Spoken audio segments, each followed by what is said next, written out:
The young waitress gently slid the plate of pancakes toward the boy, whispering softly, "Same as always, honey. No charge." She never asked his name, never expected anything in return. Just a warm plate, a safe space, a quiet kindness.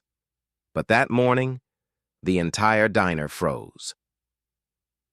4 black SUVs pulled up outside. A man in full military uniform stepped out, holding a folded letter. Every head turned, every fork paused. Something was about to change. Forever. Who? Was that boy? And why had the army come looking for a small-town waitress? Welcome to Silent Valor Stories. Let's find out what really happened. The scent of fresh coffee always filled Rosie's diner before the sun even touched the rooftops. And every morning, without fail, Jenny Millers tied her faded blue apron around her waist, tucked a pencil behind her ear, and smiled as if loneliness didn't weigh down every step she took. She was 29 years old, and if her life had once held bigger dreams, they had long since been folded away like the old family photographs she kept tucked inside her dresser. She lived alone in a cramped one-bedroom apartment above the pharmacy, her neighbors mostly people who nodded politely but never asked how she was doing. Her father had died when she was just 15, her mother 2 years later, and the aunt who raised her had moved to Arizona for her arthritis when Jenny turned 20. What was left were holiday cards, short phone calls filled with awkward silence, and an ache she no longer bothered naming. Every morning was the same. Jenny would walk 3 blocks to the diner under the sleepy streetlights, unlock the back door, with trembling fingers in the cold, and greet the regulars with a practiced cheerfulness. "Morning, Harold," she'd say to the retired postal worker who never missed his seat at the counter. "Another beautiful day," she'd tell the farmers' wives ordering stacks of pancakes, even when rain slammed against the windows. She laughed at their jokes, remembered their favorite orders, asked about their grandkids, and no one ever realized that for Jenny, every smile was stitched together by sheer will. She was good at being invisible, good at making sure no one noticed the crack behind her eyes or the way she lingered at the window sometimes, staring into nothing. If she was lucky, at the end of her shift, she'd take home $5 extra in tips, enough to maybe buy a new pair of socks or treat herself to a second-hand novel. But most days, she simply walked home the same way she came, alone, with the diner's neon sign buzzing faintly behind her, and the stars too far away to make any difference. What Jenny didn't know was that very soon one quiet act of kindness, a plate of pancakes, a paper straw, a boy with hungry eyes, would change everything forever. It was a Tuesday in early October when Jenny first noticed him. She was wiping down the counter, humming softly to herself, when the bell above the door gave a faint jingle. She looked up expecting Harold or one of the regulars, but instead it was a boy. Small, maybe 10 years old, his backpack almost swallowing him whole. He didn't rush in like most kids his age would. No. He stepped inside cautiously like someone expecting to be turned away. His eyes, too careful, too quiet for someone so young, swept the diner in one practiced glance before he slipped into the farthest booth by the window, shoulders hunched low, trying not to be seen. Jenny approached with her usual notebook, in hand, forcing a warm smile. "Morning, honey," she said gently, crouching a little to meet his eye. "Can I get you something?" He barely glanced up, his voice so soft she almost missed it. "Just water, please." Jenny nodded like it was the most normal thing in the world. She fetched him a glass, added a paper straw, something she usually saved for the kids who came in with their parents, and set it on the table with a quiet, "Here you go." The boy gave a small, almost invisible nod of thanks, then opened a battered paperback book and disappeared behind it, his thin fingers turning the pages carefully. The second day, it was the same. The third day, too. Always at 7:15 sharp, just as the first rays of sun started leaking through the diner windows. Always the same booth, always just water. At first, Jenny thought maybe he was waiting for someone, a parent, a sibling. But no one ever came. And every day at precisely 7:55, the boy would quietly close his book, drain the last of his water, murmur a thank you so faint it barely reached her ears, and slip back out into the morning. Something about it tugged at Jenny's heart in a way she didn't fully understand. It wasn't just that he looked hungry, though he did, watching other customers' plates with a guarded yearning he couldn't quite hide. It was the way he sat. Always angled to keep both the door and the window in view, his body tight like a coiled spring, ready to run if he had to. On the 15th morning, Jenny made a decision, one she knew might get her in trouble but felt more important than rules or reprimands. When the boy slipped into his usual seat, she didn't bring just water. She brought a plate of warm pancakes, butter melting in golden pools, and placed it in front of him without a word. The boy froze. He looked at the food, then at Jenny, suspicion and hunger warring across his small face. "Oh, I'm sorry," Jenny said quickly, feigning a little clumsiness. "Kitchen made an extra by mistake. I'll just leave it here instead of tossing it." She turned away before he could object, retreating to the counter and pretending to wipe down menus. From the corner of her eye, she saw him stare at the plate, hands trembling slightly. Then, with a hesitant glance around the diner, as if expecting someone to snatch it away, he picked up his fork. Jenny smiled to herself when she returned minutes later to find the plate licked clean and the boy's nose buried even deeper in his book, his ears pink with silent gratitude. As she cleared the dish, he whispered so low she almost didn't hear it. "Thank you." 2 words. 2 tiny words that carried the weight of 100 silent mornings. From that day forward, it became their unspoken ritual. Jenny, the lonely waitress with a soft heart and a worn-out apron, and the boy, the stranger who never asked for kindness but somehow found it anyway. Neither of them knew that their small, quiet arrangement was about to catch the attention of the whole world. Days blurred into weeks. Every morning, like clockwork, Jenny would accidentally bring an extra plate. Sometimes it was scrambled eggs with toast. Other mornings, oatmeal with brown sugar when the frost kissed the windows. Always something warm. Always something real. And always the boy would glance up with those careful eyes, searching her face, searching the room. Before eating, as if the food might vanish if he looked away too long, they never talked about it. No thanks were expected. No questions were asked. Just a quiet understanding that grew, unnoticed by the bustling world around them, but not entirely unnoticed.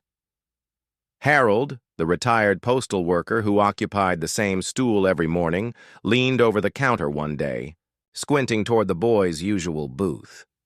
"Who's that kid you keep feeding, Jenny?" he asked, voice low but edged with curiosity. "Never seen his folks?" Jenny just shrugged, pouring Harold another coffee. "Don't know, but he's hungry." Harold grunted, neither approving nor disapproving, just noting. Kathy, who worked the grill, was less subtle. Cornering Jenny one afternoon near the supply closet, she crossed her arms. "You're feeding a stray," she said, not unkindly. "Be careful. Good intentions don't always end well." Jenny smiled faintly. "It's fine. I used to be that hungry too." Kathy blinked, surprised. Jenny rarely said much about herself, but it was true. Jenny knew the ache of an empty stomach too well, the way it gnawed at you, sharper than loneliness, heavier than sadness. You didn't forget that kind of hunger. Not ever. She didn't need to know the boy's story. His body told her enough, the way he never turned his back to the door, the way he tucked his backpack close, like it was all he had in the world. Jenny just kept serving plates, and the boy kept eating. Their fragile ritual, morning after morning. The diner regulars, the ones who lived their lives between black coffee refills and gossip whispered over scrambled eggs, began to notice. Some watched silently. Some grumbled. "Charity worker on company time," muttered one businessman, stirring his coffee too aggressively. "Kids today, handouts everywhere," another chimed in, shaking his head. Jenny heard them all. Their words slid off her like rain on a window pane. She wasn't feeding a trend or a headline. She was feeding a boy whose empty plate meant more than their full wallets. But not everyone stayed quiet. One chilly morning, Mark, the diner's manager, called her into the tiny back office. His shirt clung to his sweating back, his tie crooked. "I've been watching," he said bluntly, fingers tapping the desk. "You keep feeding that kid." Jenny stiffened, heart hammering. "Look," Mark continued, "I get it. You're nice. You mean well. But we can't just give away meals. It's bad for business. Sets a precedent." Jenny twisted the hem of her apron between her fingers. "I'll pay for it," she said quietly. "Out of my tips. 1 meal a day, that's all." Mark's eyebrows shot up. "Your tips barely cover your rent, Miller." She lifted her chin a little. "It's my choice." For a moment, he said nothing, just stared at her, something unspoken flickering across his face, maybe an old memory, maybe a buried kindness. Finally, he sighed heavily. "Fine," he muttered. "But if it affects your work, or that kid causes any trouble, it ends. No arguments." Jenny nodded, heart soaring with silent relief. She could live with that. From then on, she slipped a crumpled dollar bill and handful of coins into the register. Each morning, her secret donation to the boy's unseen tab, it meant she skipped lunches sometimes, postponed the dentist appointment she'd been saving for, wore the same fraying winter coat another season, but none of that mattered, because every morning at 7:15, when the door jangled and the boy slid into his booth, tired, small, hungry, there was a plate waiting. No questions, no judgments, just warmth on a plate and a soft, simple trust. Sometimes kindness wasn't about grand gestures or speeches. Sometimes it was pancakes at sunrise and a smile that asked nothing in return. And without either of them knowing it yet, those small moments were about to change both their lives forever. The first morning he didn't show up, Jenny told herself. He must be running late. She still made the pancakes, still placed them at his booth, just in case. Every few minutes, she glanced at the door. The bell above it stayed silent. The food sat untouched, the butter slowly melting into the stack of pancakes. Kathy shook her head as she passed by. "Waste of food," she muttered under her breath. Not unkind, just tired. Jenny said nothing. She wrapped the plate carefully at closing time and carried it home, unable to bring herself to throw it away. The second morning, Jenny prepared the plate again. The third, the fourth. Each day, the pancakes grew colder. Each day, the ache in. Her chest grew heavier. Maybe Kathy had been right. Maybe he was just another stray. Maybe the world had gotten to him first, the way it got to so many. Jenny hated herself for even thinking it. The other regulars noticed the empty booth, too. Some made little comments. "Guess your charity case moved on," Harold muttered once, sipping his coffee. A woman at the counter whispered, "That's what happens. They take and disappear." Jenny wiped tables, refilled coffee cups, smiled when necessary, but inside, something was crumbling. Not anger, not even sadness. Something softer. A quiet kind of mourning for a boy she never really knew, but who had become part of her morning heartbeat. Then one afternoon, during the lull between the breakfast rush and the lunch crowd, Jenny noticed a man snapping photos with his phone. He aimed it, not at the menu, not at the food, but directly at the empty booth where the boy used to sit. Jenny's stomach twisted. She said nothing. The next morning, she understood why. Someone had posted the pictures to a local Facebook group. The caption above the photos dripped with sarcasm. "Rosie's Diner, now serving imaginary customers. Free food for no one." The comments were worse. Publicity stunt. Bet they claim it's for underprivileged kids while tossing food in the trash. Feeding strays just creates more problems. They're not teaching anyone anything. That waitress needs a reality check. Jenny read every comment. Each one felt like a pebble hurled at a window, small but shattering. For the first time, she wondered if she'd made a mistake, not in helping the boy. No, never that. But in believing that kindness could live quietly in the world without being misunderstood, twisted, mocked. That night, in her tiny apartment, Jenny dug out the old wooden box tucked deep inside her closet. Inside were the remnants of a life before loneliness. A photograph of her father, smiling in his Army medic uniform, a pressed daisy from her mother's funeral, and a small battered leather journal, her father's. Jenny turned to the page she knew by heart. The entry was written during her father's deployment, scrawled quickly between missions. Shared a half ration with a local boy today. Johnson said I was crazy. Maybe I was. But the look in that kid's eyes? Same as mine when Mom saved me the last piece of bread during hard times. You don't grow poor by sharing half a loaf. You grow poor forgetting how. Jenny traced the words with her fingertips, the paper soft from years of being reread. Tears welled in her eyes. No, she hadn't made a mistake. Kindness didn't need witnesses. It didn't need approval. It didn't even need to be understood. It just needed to exist. The next morning, the boy's 23rd day of absence, Jenny rose before dawn. She pulled on her faded blue apron. She tied her hair back. She walked the same 3 blocks to Rosie's diner. She brewed the coffee, she prepped the tables, and at precisely 7:15, she placed a plate of pancakes at the corner booth. She didn't look around for approval. She didn't glance at the door. She just placed the plate there the way hope places itself quietly in the corners of a weary world. Maybe he'd never come back. Maybe no one would ever understand. It didn't matter. Because somewhere out there, she believed, a small boy might be sitting in a warm kitchen again, his hunger a little less sharp, and that was enough. Sometimes you planted kindness like a seed, and you never got to see it bloom, but it bloomed all the same. It was supposed to be an ordinary Tuesday. Jenny had just refilled the sugar dispensers. The diner buzzed with the low hum of conversations, clinking coffee cups, forks scraping against plates. Then, it happened.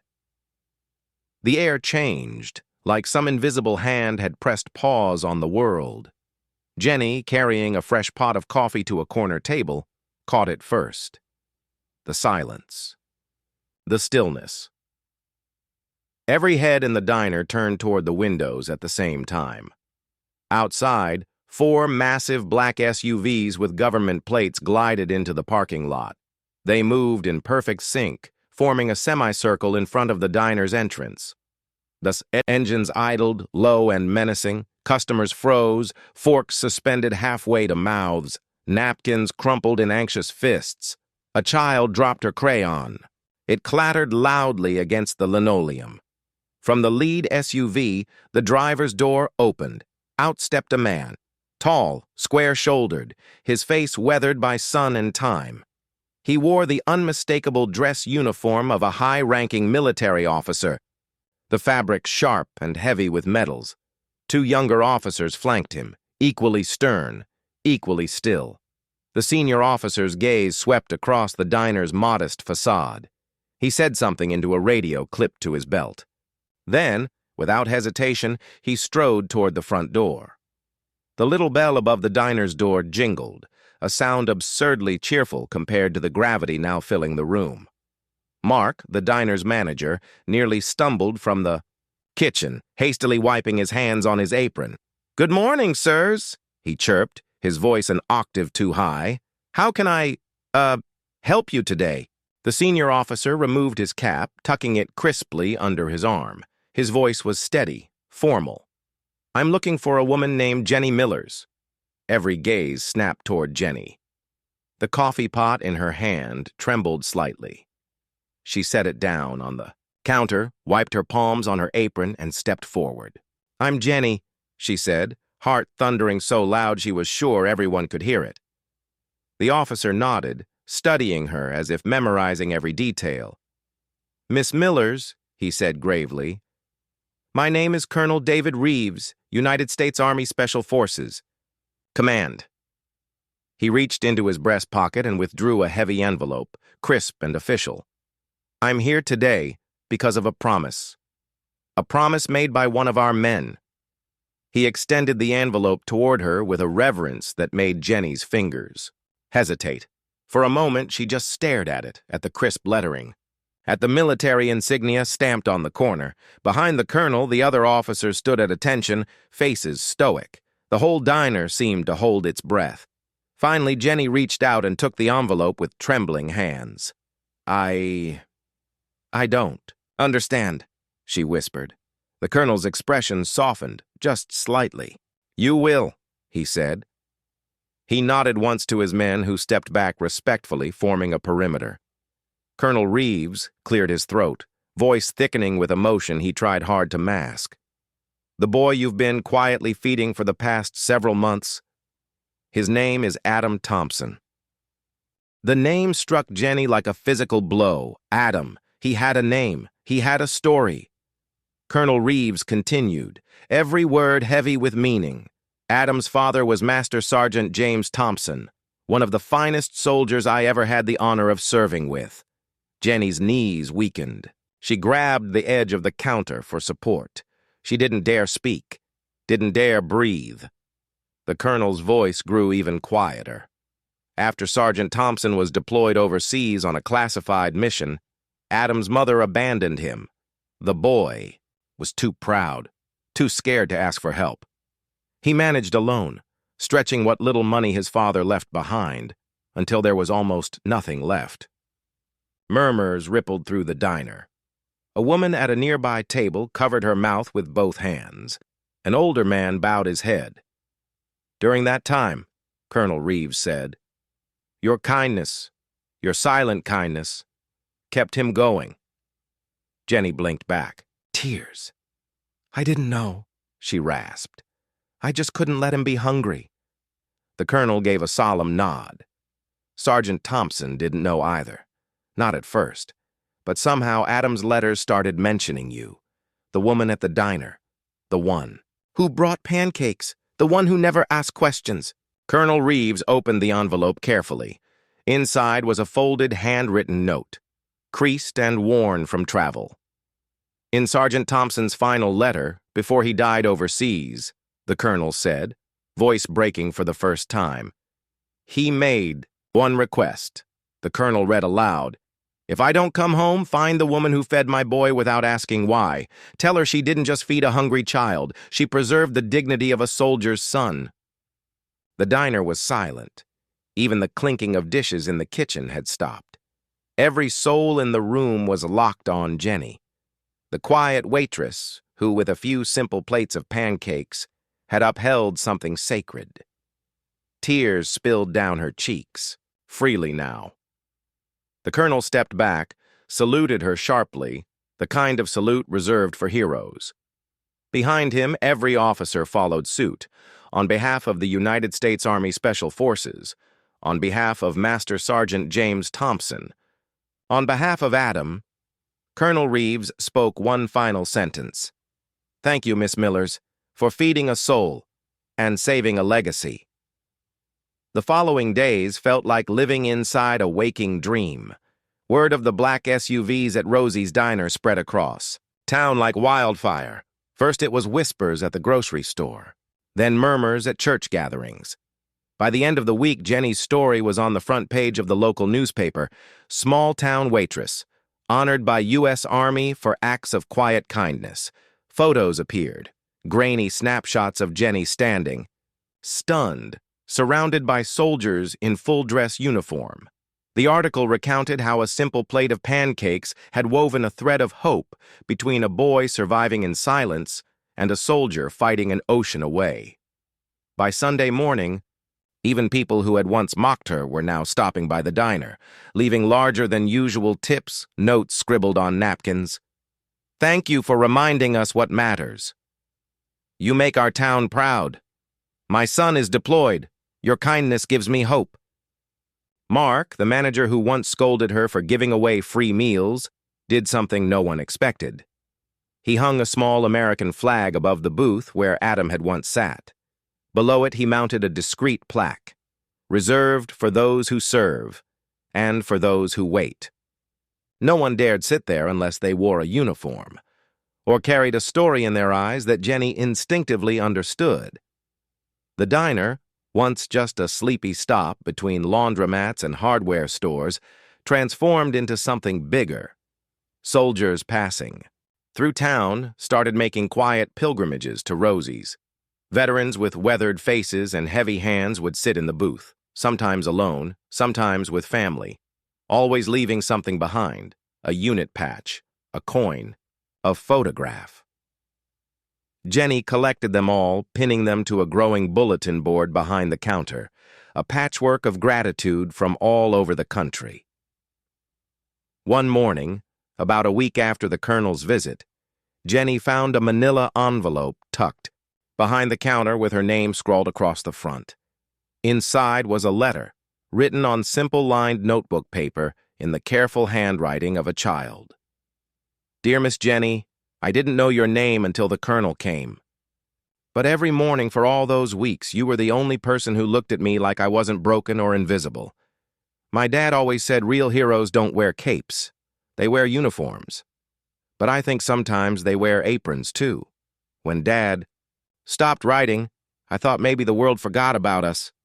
But you didn't, even when I couldn't explain why. Grandma and Grandpa are nice. They teach me how to fish.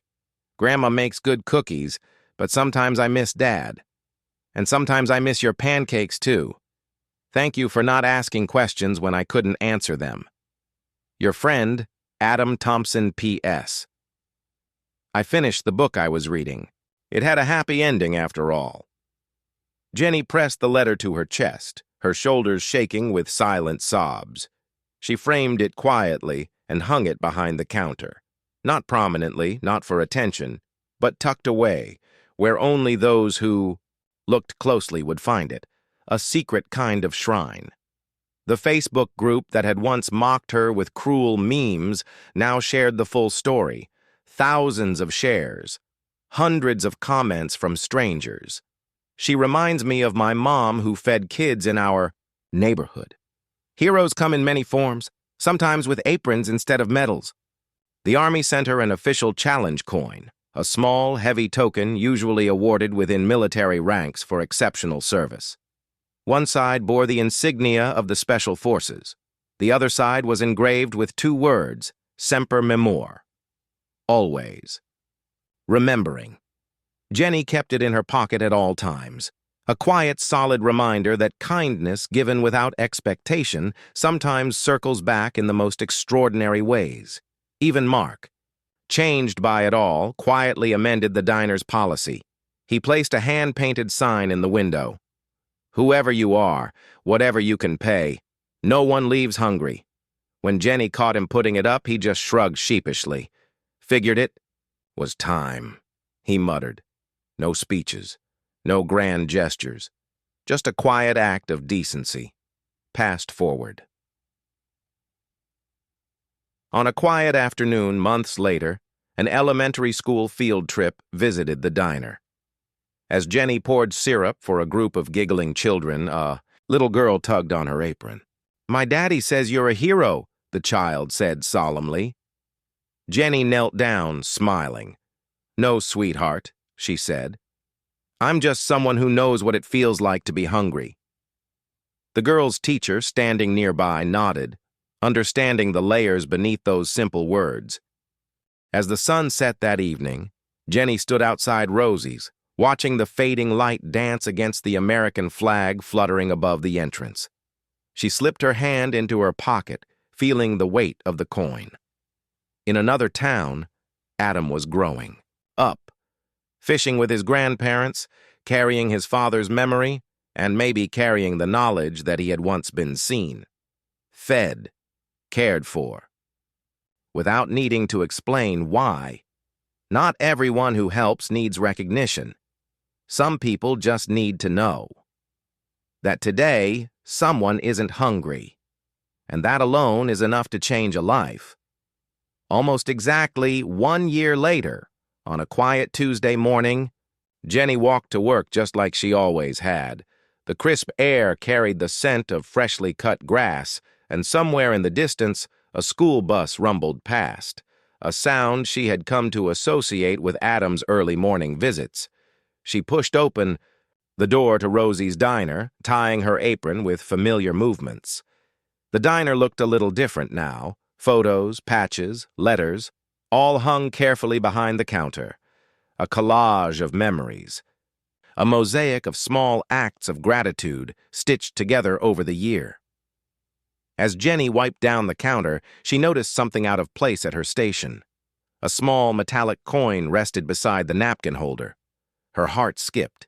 She picked it up, turning it over carefully. It was another challenge coin, this one custom engraved. On one side was the Special Forces insignia, just like before. But on the other side, 3 simple words shimmered in the morning light. Because you remembered. Jenny smiled softly, her fingers tracing the engraving.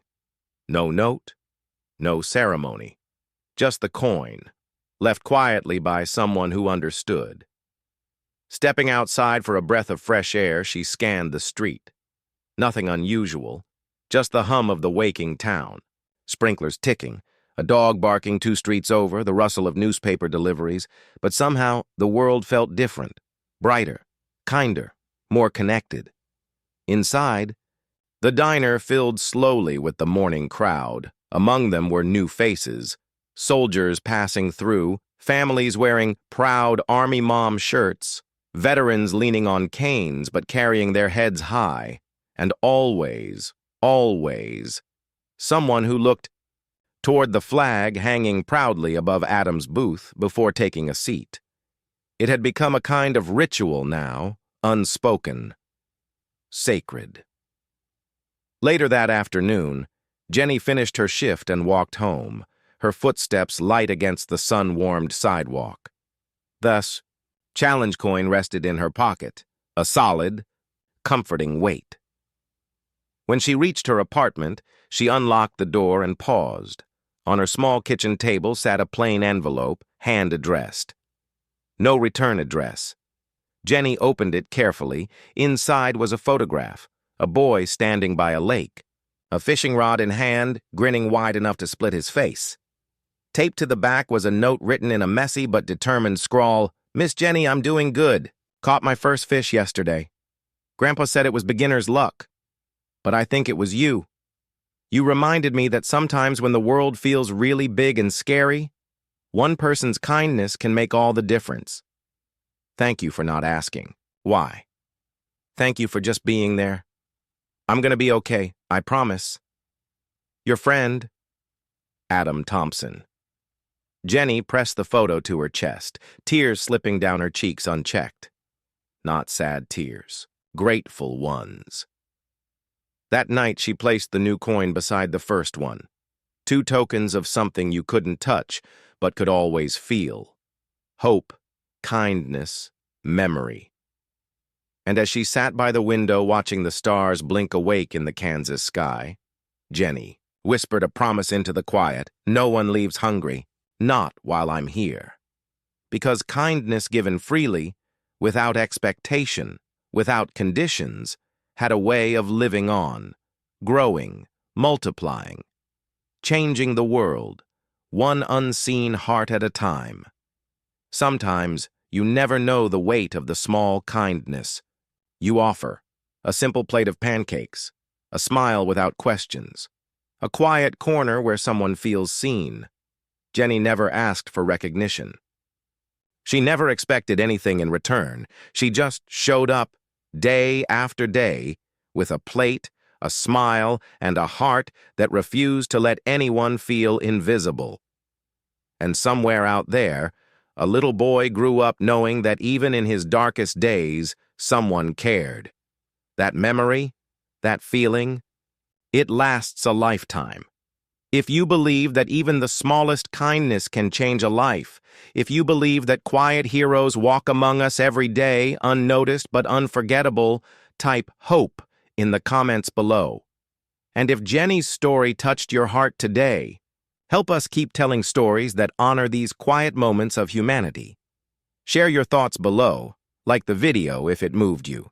Subscribe to Incredible Stories, where we believe that kindness, memory, and justice are worth protecting until the very end. Because the world doesn't just need louder voices, it needs gentler ones too. And sometimes those are the ones who change everything. We'll see you in the next story.